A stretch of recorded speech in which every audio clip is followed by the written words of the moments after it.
Success in football starts with a win in the trenches.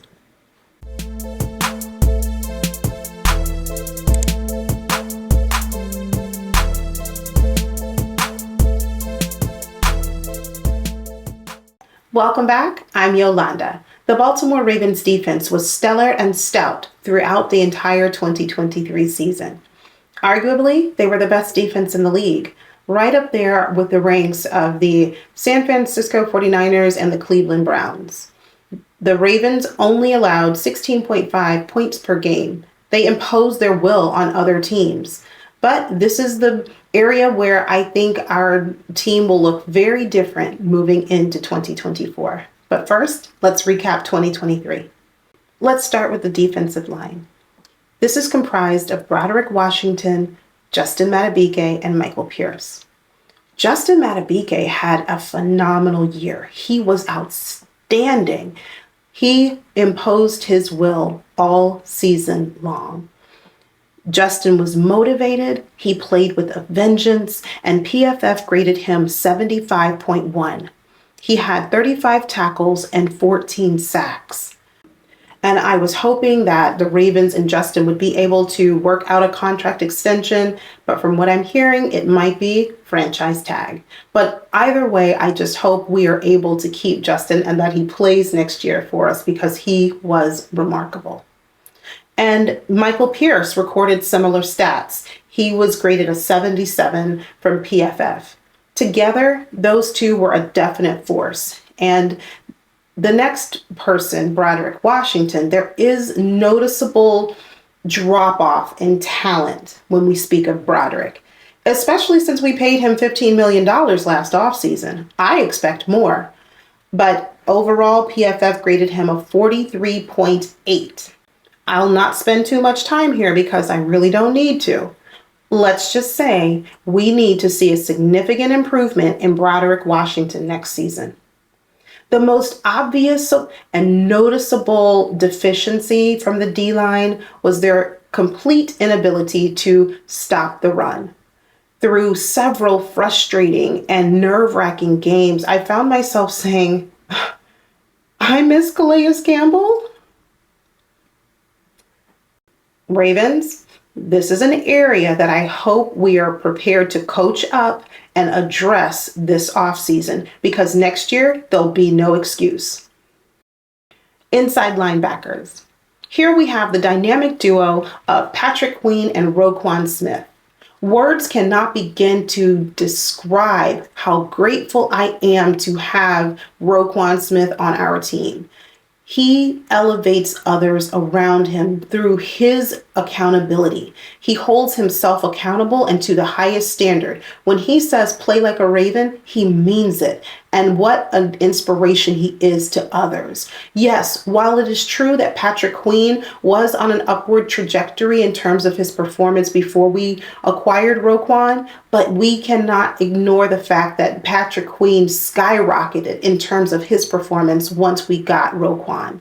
So I just know that when I watch the clips of him giving his pregame speech, I sit up a little straighter in my chair because I listen to him more attentively because he grabs your attention that way.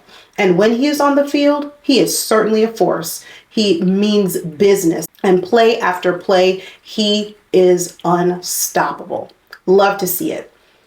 Just briefly, Roquan was graded an 80.1, which is terrific, and Patrick Queen was 73.1, which is also very good. I would hope to see Patrick Queen next season, but reality is I think he has priced himself out of Baltimore, and I cannot be mad at that. I hear he might go and join Mike McDonald over in the Seahawks, so I wish him all the best except when he plays the Ravens.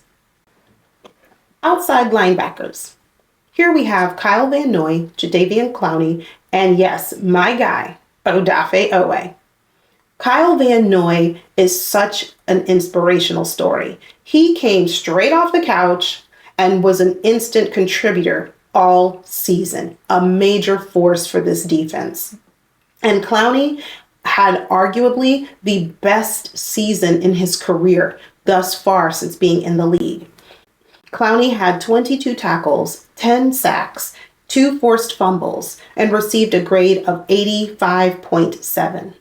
Similarly, Van Noy had 16 tackles, 9 sacks, and 2 forced fumbles, earning him a PFF grade of 72.8. Wonderful. Excellent. Very pleased with these two. Now, as for Clowney and Van Noy, I'm not sure if the Ravens will re-sign both. I would love it if they did, but certainly Ravens need to re-sign at least one of them. And my guy, Odafe Owe, he was graded an 80.7. You heard that correctly, 80.7. And he had 15 tackles, 5 sacks, and 2 forced fumbles. He did miss a few games earlier in the season due to injury, but when he came back, I think he was a force. He was ready. He was that guy that when we needed that pressure, when we needed that instant boost to the defense, he was there. And so I am pleased with Owe. I just want him to continue to improve and to continue to grow, and I look forward to seeing him next season. Defensive backs. Starting with safety, we have Kyle Hamilton and we have Marcus Williams. Kyle Hamilton was such a joy to watch. He really is the definition of a multifaceted Swiss Army knife that can cut you deep if you're not paying attention. I love the way Mike McDonald utilized him all over the field. He was flying around multiple games all the time. He was just electrifying. He was just that good. And remember, Kyle is only a second-year player. And in his second year, he received a PFF grade of 84.7. Kyle had 61 tackles, 11 assists, 1 forced fumble, 3 sacks, and 4 interceptions. Way to go, Kyle.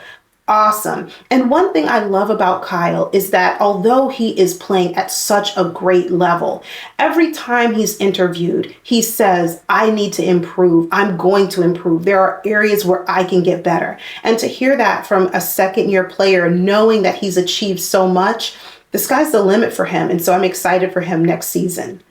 Alongside of him was Marcus Williams. This is a remarkable individual because he played through a torn pec for the majority of the season after injuring himself during that week 1 game against the Texans. Marcus Williams was still a present force, although he was out there practically with one arm. He received a PFF grade of 71.7. He had 40 tackles and 1 interception. The only thing I would love to see is Marcus Williams play a full season without injury, because I really do believe that he's worth every penny that we paid him a couple of off seasons ago. And I think he really will be that ball hawk that we expect him to be. Corners. Here we have Marlon Humphrey and Brandon Stephens.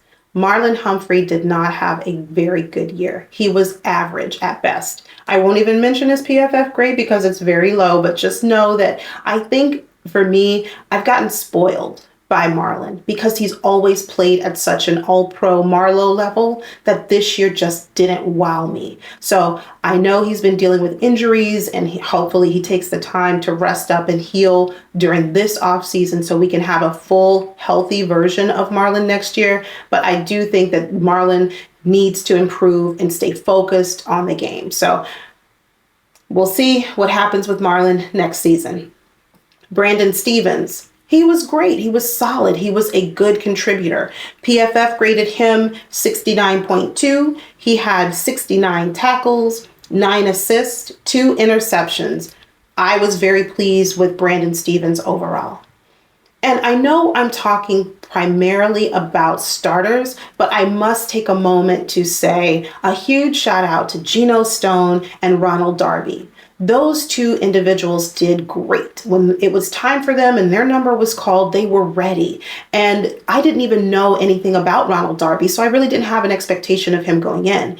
But I honestly believe that Geno Stone has priced himself out of Baltimore and will go elsewhere, ball out, and have a huge contract, which is so deserving for him. As I said before, together, this Ravens defense was the number 1, in my opinion, in the league. They were unmatched, unparalleled. And so I just really am excited to see what Zach Orr does with the defense moving forward. And since Zach Orr was under Mike Macdonald, I'm hopeful that we will see and have some of the same success that we saw last season. Before I go, I have 2 questions. With the increase in the salary cap, what's one player that you would like to see the Ravens acquire in free agency? And what is one player that you would like to see the Ravens re-sign on defense? Thank you so much for joining me today and talking all things Ravens football. Leave a comment down below and let me know your thoughts on the 2023 defense and what you'd like to see moving forward for next season. If you enjoyed today's video, please make sure to hit the like button. Also, hit the subscribe button and turn on your post notifications so you're notified every time I upload a video. Until next time, take care, stay safe, go Ravens. God bless.